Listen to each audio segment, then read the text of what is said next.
बच्चों, आज की क्लास में हम मैथ चैप्टर 12 जिसका शीर्षक है स्टैटिस्टिक्स, उसे समझना शुरू करेंगे। तो उसमें बेसिकली आपने समझना है bar graph, histogram and frequency polygons. ये ग्राफिकल रिप्रेजेंटेशन है डाटा का। जब भी हम डाटा को रिप्रेजेंट करते हैं ग्राफ की फॉर्म में तो हम कहेंगे ग्राफिकल रिप्रेजेंटेशन ऑफ डाटा। तो ये हमने आज समझना है। तो इसको समझने से पहले हम ये समझ लें कि स्टैटिस्टिक्स है क्या। जो उसका टाइटल है इस चैप्टर का स्टैटिस्टिक्स, उसका अर्थ क्या है। स्टैटिस्टिक्स बेसिकली मैथ की एक ब्रांच है।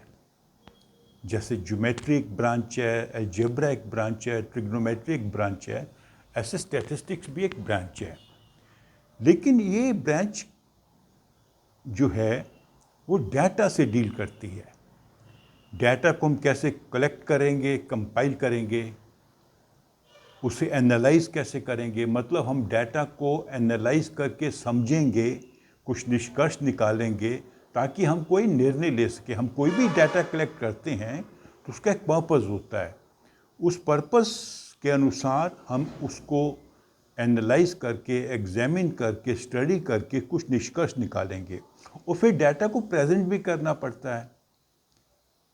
जो लोगों ने निर्णय लेना है उन्हें जब आप डाटा प्रेजेंट करेंगे तो किसी फॉर्म में प्रेजेंट करेंगे। तो statistics is basically branch of mathematics that deals with collection and compilation of data, analysing and interpreting data and presenting data. तो अभी डाटा फिर वर्ड समझना चाहिए। डाटा क्या है? डाटा बेसिकली क्वांटिटेटिव इंफॉर्मेशन है जो हम बाय ऑब्जर्वेशन या बाय मेजरमेंट कलेक्ट करते हैं। जैसे मान लीजिए क्लास में बच्चे हैं, हर एक का वेट कितना है, तो एक क्वांटिटेटिव डाटा है। 40 बच्चे हैं तो 40 बच्चों में किसी का वेट होगा 25 किलो, किसी का 26 किलो, किसी का 28 किलो, या उनकी हाइट क्या है। या एक परिवार है वो कितना खर्चा करती है अलग अलग आइटम्स पे। मान लीजिए खाने पीने पे कितना उनका खर्चा होता है, मेडिकल के उनके ऊपर कितना खर्चा होता है, बच्चों के एजुकेशन के ऊपर कितना खर्चा होता है। तो ये इस प्रकार से हम, या देश में हमारी पॉपुलेशन है उसमें किस समुदाय के कितने लोग हैं, तो इस प्रकार अलग अलग टॉपिक्स को लेके, अलग अलग सब्जेक्ट्स को लेके हम डाटा कलेक्ट करते हैं। तो वो डाटा हम कलेक्ट करते हैं बाय ऑब्जर्वेशन एंड मेजरमेंट। वो जब डाटा कलेक्ट हो गया उसको फिर हमने कलेक्ट करने के बाद कंपाइल करना है, एनालाइज करना है, इंटरप्रेट करना है, उसको प्रेजेंट करना है। तो ये बेसिकली है समझ कि डाटा क्या चीज़ है। वो जो स्टैटिस्टिक्स वर्ड है, जो एक मैथमेटिक्स का ब्रांच है, उसका क्या मायने हैं। तो अब हम आ जाते हैं, हमारा जो टॉपिक है इसमें आपने 3 जो चीज़ें समझनी हैं। एक है bar graph, histogram and frequency polygons. हम सबसे पहले बार ग्राफ को समझ लेते हैं। ये आप कुछ थोड़ा बहुत क्लास 8 में कर चुके हैं, तो आपको थोड़ी बहुत समझ होगी कि बार ग्राफ क्या होता है, हम कब बनाते हैं, कैसे बनाते हैं। फिर भी मैं आपको समझा देता हूँ कि बार ग्राफ हम जनरली बनाते हैं जब अलग अलग ग्रुप्स को लेके या अलग अलग कैटेगरीज को लेके हमारे पास डिस्क्रीट इंफॉर्मेशन है। डिस्क्रीट इंफॉर्मेशन मतलब हर इंफॉर्मेशन दूसरे से अलग है, या एक समय अनुसार हमने ट्रैक करना है कि कोई वेरिएबल कैसे चेंज हो रहा है। जैसे मान लीजिए एक परिवार है, उसका जनवरी में मान लीजिए कितना खर्च हुआ, मान लीजिए उसका 25,000 खर्चा हुआ, पूरा जो भी उन्होंने घर में खर्चा करना है।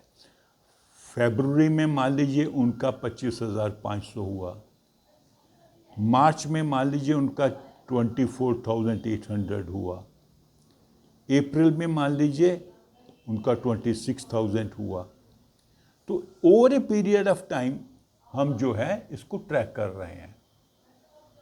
तो इस सारी सिचुएशंस में जहाँ पर हमारे पास डिस्क्रीट डाटा है, बार ग्राफ बना सकते हैं। तो बार ग्राफ होता क्या बेसिकली, जैसे इसी डाटा को ले लेते हैं तो इसमें हम क्या करेंगे, एक्स एक्सिस पे ये मंथ शो कर देंगे, ये एक मंथ हो गया, ये दूसरा मंथ हो गया, ये तीसरा मंथ हो गया, 3 महीने का ही लेते हैं।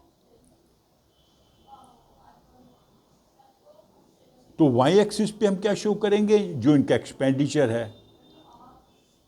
अभी चूंकि ये थाउजेंड्स में है तो हमें स्केल भी डिसाइड करना पड़ेगा। स्केल डिसाइड करने से हमने ध्यान रखना है कि जो हमारे बार्स बन रहे हैं वो देखने में हमारा बार ग्राफ जो है अच्छा लगे और उसको इजीली हम समझ पाएँ देखकर। इसमें जो सबसे इम्पॉर्टेंट चीज़ होती है कि जो बार्स होती हैं वो इक्वल विड्थ की होती हैं और इक्वल स्पेसिंग होती है उनकी।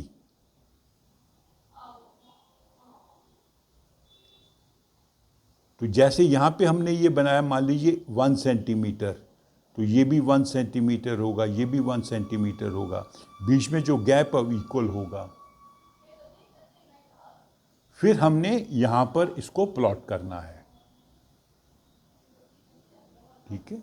तो अभी 25,500, 24,800, 26,600, तो मतलब 100 का हमारा जो है वो आना चाहिए गैप, तभी हम प्लॉट कर पाएंगे। तो स्टार्टिंग हमारा कहाँ से है? 24,800 से है। तो ये तो हमेशा वाई एक्सिस 0 पे स्टार्ट होता है। तो हम क्या करते हैं, जनरली ऐसे केस में किंक दे देते हैं इसमें।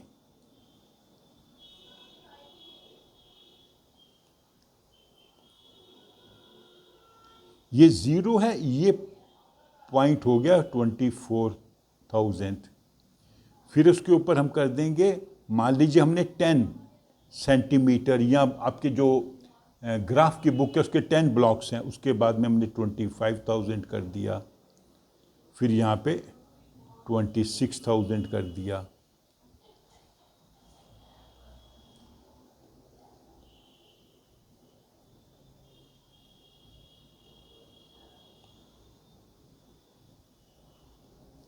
तो ये किंक इम्पॉर्टेंट चीज़ है, ये शो कर रहा है कि हालांकि हमने जो ग्राफ है वाई एक्सिस पे 0 से स्टार्ट किया है, ये रीडिंग 0 है, लेकिन स्ट्रेट वे 24,000 पे पहुंच गए।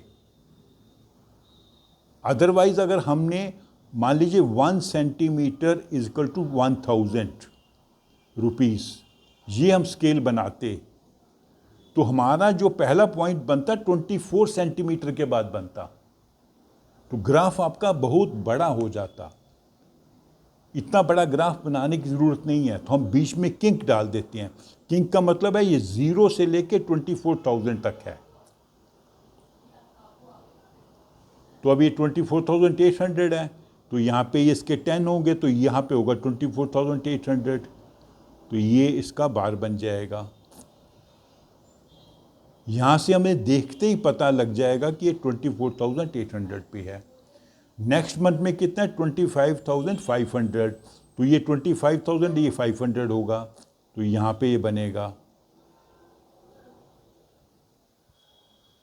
फिर 26,000 है,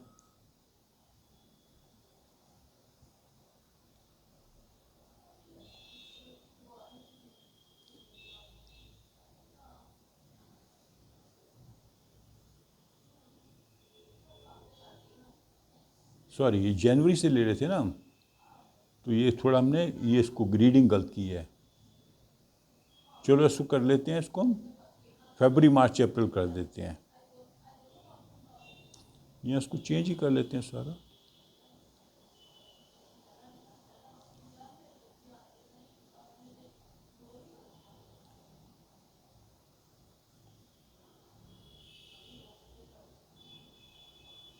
तो ये हम कर देते हैं चेंज, थोड़ा गलत हमने रीडिंग की। पहला है 25,000, तो ये जनवरी का जाएगा 25,000 तक। फिर 20,500, फिर 24,800, 24,800 यहाँ पर आएगा।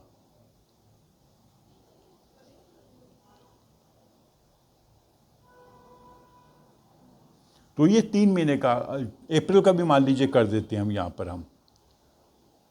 ये अप्रैल बना तो 26,000 है, वो यहाँ तक जाएगा।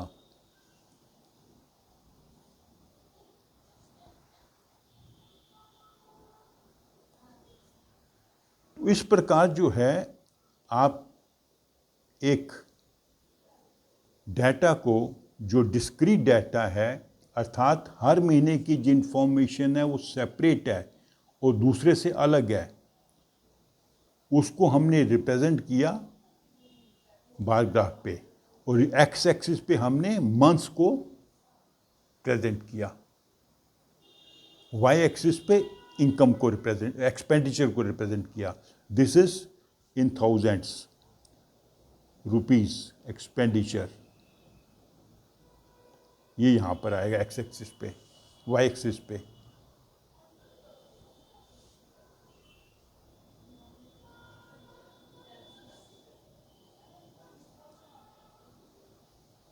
तो इसके और क्या पॉइंट्स है मैं देख लूँ एक बार, सिर्फ बता देता हूँ आपको।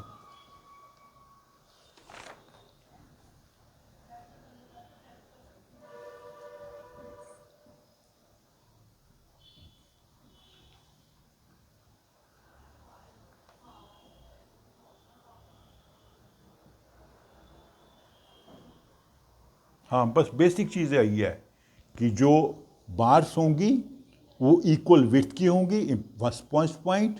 सेकंड पॉइंट है उनका स्पेसिंग भी इक्वल होगा। ये जब आप ग्राफ पेपर बनाएंगे तो आपका इक्वल स्पेसिंग आप कर पाएंगे इजीली। और ये वेरिएबल है, एक्सपेंडिचर हमने दिखाना हर महीने का, और एक्सपेंडिचर हमने यहाँ शो किया हुआ है। ठीक है, अब मान लीजिए एक और बना लेते हैं, मैं आपको मान लीजिए एक क्लास में 40 स्टूडेंट्स हैं, तो उसमें से क्रिकेट खेलने वाले बच्चे हैं मान लीजिए 15, और फुटबॉल खेलने वाले हैं मान लीजिए 10, और हॉकी खेलने वाले हैं 5। तो कितना हो गया? 15 + 30। अदर गेम्स बाकी सब मिला के 10 बच्चे हैं। तो इसका भी आप ऐसे बनाएंगे चार्ट। ये बन जाएगा क्रिकेट, ये बन जाएगा फुटबॉल, ये बन जाएगा हॉकी, ये बन जाएगा आपका अदर गेम्स। अदर गेम्स से सभी गेम। अब चूंकि 40 है तो हम यहाँ से 0, 10, 20, 30, 40 ऐसे कर सकते हैं। तो एक्चुअली 40 तक जाएगा नहीं आपका, 40 तो टोटल बच्चे हैं। मैक्सिमम आपका जो ग्राफ जाएगा 15 तक जाएगा। तो क्रिकेट में 15 बच्चे हैं, 10 और 5 यहाँ पे बनेगा आपका बार। फुटबॉल में 10 बच्चे हैं, यहाँ बनेगा आपका ग्राफ।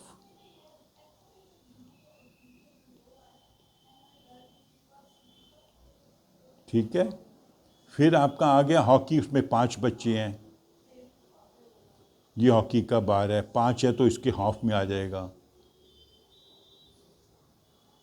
फिर आ जाएगा अदर्स में 10 बच्चे हैं तो यहाँ पे आएगा। तो ये क्रिकेट, फुटबॉल, हॉकी, अदर्स। तो आपको देखते ही पता लग जाएगा भी कौन से गेम अधिक बच्चे खेलते हैं। तो यहाँ से देखते ही पता लग जाएगा क्रिकेट सबसे अधिक बच्चे खेलते हैं, हॉकी सबसे कम बच्चे खेलते हैं, बाकी गेम्स जो हैं वो 10 बच्चे हैं। तो ऐसे ही आप किसी भी डाटा को, डिस्क्रीट डाटा को आप बार ग्राफ में रिप्रेजेंट कर सकते हैं। तो अगले वीडियो में हम जो है पहले हिस्टोग्राम समझ लेंगे, उसके बाद में इसकी, या फिर देखते हैं एक्सरसाइजेस कर लेंगे कुछ इसकी। मैं आपको 1-2 एक्सरसाइजेस करके समझा दूंगा अगले वीडियो में इसकी बार ग्राफ की। फिर हिस्टोग्राम उससे अगले वीडियो में करेंगे। ओके, तो आप मेरी वीडियो को लाइक करो और अपने फ्रेंड्स के साथ शेयर भी करो। Thank you.